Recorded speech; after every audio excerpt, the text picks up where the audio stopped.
Welcome to March Madness Hoop Credit. Baylor got walked the fuck down, but you gotta respect the effort they put, right? Amir was working real hard down low for his buckets. VJ Edgecombe had a pretty good game. Well, really, it was more like a good half, but he still got to his spots, which is the least he could do because Cooper Flagg been putting belt to ass since high school. That's an and one, count it. But the real MVP of the night was Tyrese Proctor. At this point, there's no reason you should be trying to close out. He already made 6 threes. You should be glued. Green ball. Of course, we gotta talk about one of the most controversial things in the tournament. Did Queen travel in this game winner against Colorado State? In my opinion, by the rulebook, I don't give a fuck. He made that shit. They moved on. And assisting that game winner, double-doubles must run in the family.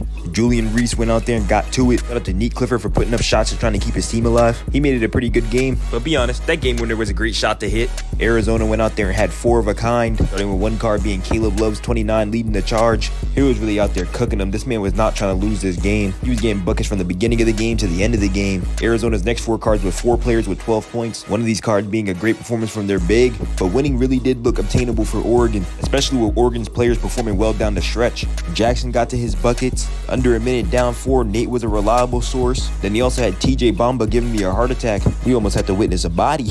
Walter Clayton Jr. This man got it done against UConn. They got the ball to him in the clutch. He just puts it in the hoop. Whole team handled business down the stretch. Up 6, Elijah Martin is securing an offensive rebound, providing the closing bucket, making it a dunk.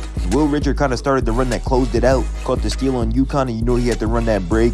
For Florida, it was really all uphill from there. I would like to commend Iowa State for trying. They started this game with an 8-point lead. Curtis Jones real early from Yucatan, straight nylon. Joshua Jefferson also tried to get something going early, getting in his bag, getting to that rack off the screen, but things went south very fast. Ole Miss caught up and it was cooked from there. Green ball. I mean, the whole team was putting in effort to walk down Iowa State. Everything felt like it was all coming easy. I thought maybe they had a chance in the second half, but I knew that shit was cooked when I saw Brakefield do some shit like this and won. Then they have the nerve to make you worry about Matthew in the corner. They packed them the fuck up. Green ball. But not more than what Alabama did to St. Mary's. I mean, Mitchell Saxon had a pretty good game for them and tried his best, but this shit really just turned into a fun time for Alabama. The whole team got active, had like 7 players hit double digits. I felt like I saw lobs flying left and right. Like, look at the pass out of that. What the fuck? Even when the score didn't show that it was that far, you felt it. And to top it off, you got Chris Youngblood hitting corner fades like this. What the fuck is that bank? That's not okay. Illinois put a little bit of effort forward to try to win this one, but it didn't work. You gotta commend how they were playing though. They had some fun moves like that. But really, between Killian and Ivisic, that's all they had. And Kentucky tore him up for it. Kobe was getting to his spots everywhere on the court. Man looked like a comp sharp getting open on 2K and green ball.